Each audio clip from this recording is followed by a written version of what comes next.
ప్రయత్నాన్ని ముందుకు తీసుకుపోయే విధంగా ఒక నికార్సైనటువంటి కార్యకర్తగా మీకు అందరికీ కూడా తెలుసు.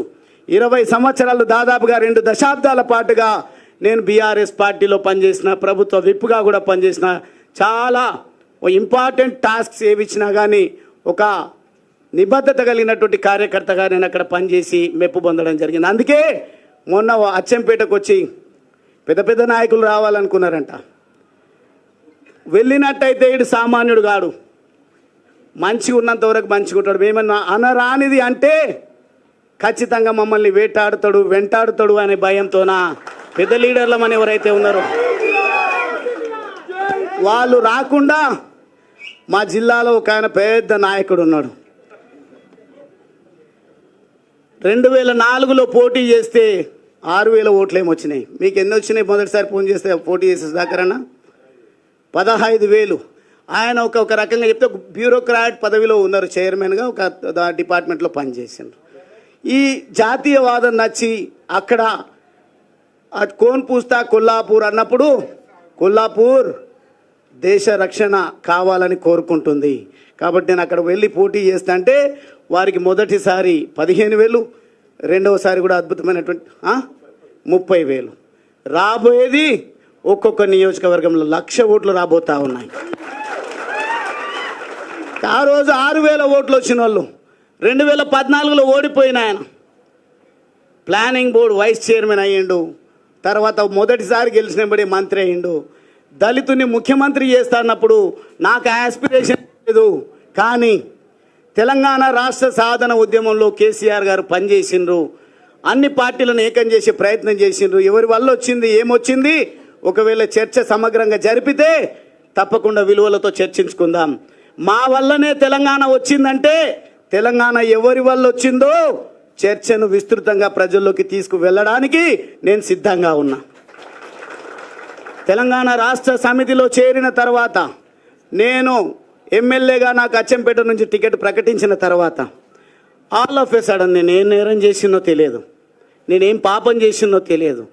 అచ్చంపేటలో మొదటిసారిగా నిలబడబోతా ఉన్నాడు ఒక నికార్సైన యువకుడు, ఎవరి పొత్తు లేకుండా గెలిచొస్తాడు అని లక్షల సార్లు కేసీఆర్ గారు చెప్పిండ్రు.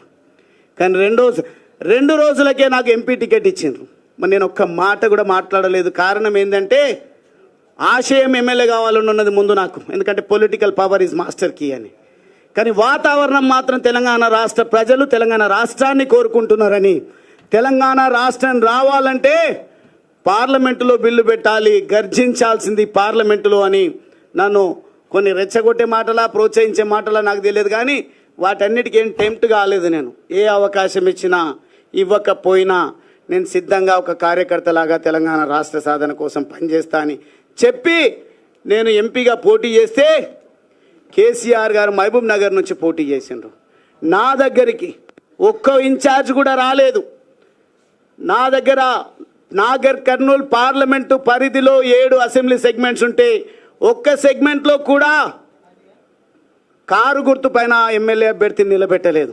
కానీ ప్రజల లోపల ఉన్నటువంటి ప్రగాఢమైనటువంటి కోరిక తెలంగాణ రాష్ట్రం రావాలి, ఒక యువకుడు వచ్చిండు, చదువుకున్న యువకుడు వచ్చిండని ఓట్లు వేద్దామని అంటే 3,80,000 పైచిలకు ఓట్లను 2009లో నేను సాధించడం జరిగింది. కొంచెం ఇట్లా ఆర్గనైజ్డ్గా గువ్వల బాలరాజు వస్తున్నాడు అంటేనే ఇక్కడ ఉన్నటువంటి పెద్దలందరూ కూడా వచ్చింది. ఇది మంచి శుభ పరిణామం. పని చేసేటువంటి యువకుడు వచ్చిండు అని చెప్పేసి సంతోషంగా వచ్చింది.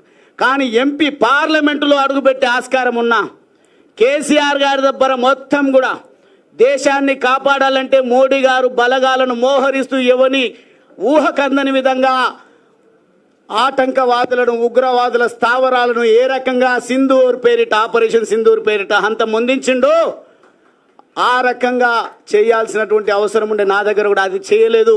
కానీ మహబూబ్ నగర్ పార్లమెంటులో మాత్రం నా university, Osmania university, Kakatiya university, అదేవిధంగా రకరకాల సంఘాలను అక్కడికి తీసుకెళ్ళి గెలుపొందిండు. గెలుపు నాదే అని క్లెయిమ్ చేసుకున్నా ప్రజలు ఏమనలేదు. కానీ అదే పని నాతో కొంత ఒక 10% కూడా నాగర్ కర్నూల్లో ఎఫర్ట్ పెట్టి ఉంటే 31 సంవత్సరాల వయసులోనే పార్లమెంటులో అడుగుపెట్టే అవకాశం ఉన్నది. కానీ బాధపడకుండా పని చేసుకుంటూ పోతే 2014 ఎన్నికలు వస్తే మళ్ళా కూడా పెద్దలు రాములు గారు ఒక పార్టీలో మంచి నిబద్ధతతో పనిచేస్తున్నారు. పోటీ వీళ్ళకే పెట్టాలి. గువ్వల బాలరాజుకి టికెట్ ఇవ్వమని పాపం వారిని మోసం చేసి పార్టీలోకి తీసుకొచ్చిండ్రు. ఎంపీ చేసినామని మాట్లాడవచ్చు వారి గురించి కూడా. వారికి క్రెడిబిలిటీ లేకుండా, నాకు క్రెడిబిలిటీ లేకుండా మేము ప్రజా జీవితంలో కొనసాగడం లేదు. మాకు ఎంతో కొంత క్రెడిబిలిటీ ఉంది, హార్డ్ వర్క్ చేసే స్వభావం ఉంది. కాబట్టి మేము గెలిచి 2014-18లో గెలిచినాం. కానీ 2023లో ఓడిపోయిన వెంటనే గువ్వల బాలరాజుకి అహంకారం ఎక్కువ, గువ్వల బాలరాజుకు కోపం ఎక్కువ, అందుకే ఓడిపోయింది అన్నారు. అలా సార్ మీరు ఎట్లా ఓడిపోయినరు?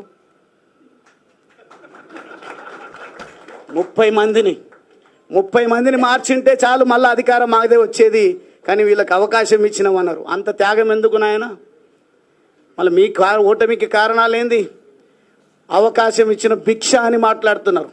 టీఆర్ఎస్ ఎల్పీలో చర్చించేటప్పుడు ఒక విషయం ప్రస్తావనకు వచ్చింది.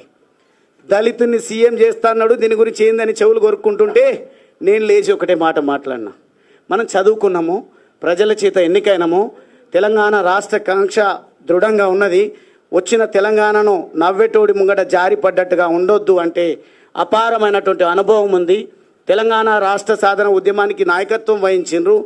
కేసీఆర్ గారు ఎన్నికల బహిరంగ సభల్లో ఎక్కడ కూడా ప్రస్తావన అదే వారు చేసినటువంటి మేనిఫెస్టోలో లేదు, లేదంటే ప్రసంగాల్లో ఎన్నికల టైంలో లేదు, మిగతా సందర్భాల్లో అది వేరు మాట. అయినప్పటికీ మనమందరం ఏకగ్రీవంగా టీఆర్ఎస్ ఎల్పీలో నిర్ణయం తీసుకొని కేసీఆర్ గారిని ముఖ్యమంత్రి చేద్దామన్నాం. మళ్ళీ మేము అనొచ్చా ముఖ్యమంత్రి గారికి వేసింది భిక్ష మాది అని? ఎమ్మెల్యే పదవి ప్రజలు ఓట్లేస్తే వచ్చింది మాకు. కానీ నిబద్ధత కలిగిన నికార్సైనటువంటి నాయకులం కాబట్టి ముఖ్యమంత్రిగా కేసీఆర్ గారిని నియమించుకున్నాం. పార్టీ మారంగానే దాడి చేస్తున్నారు. ఎంపీగా నిలబడ్డప్పుడేమో 1 ఇంచ్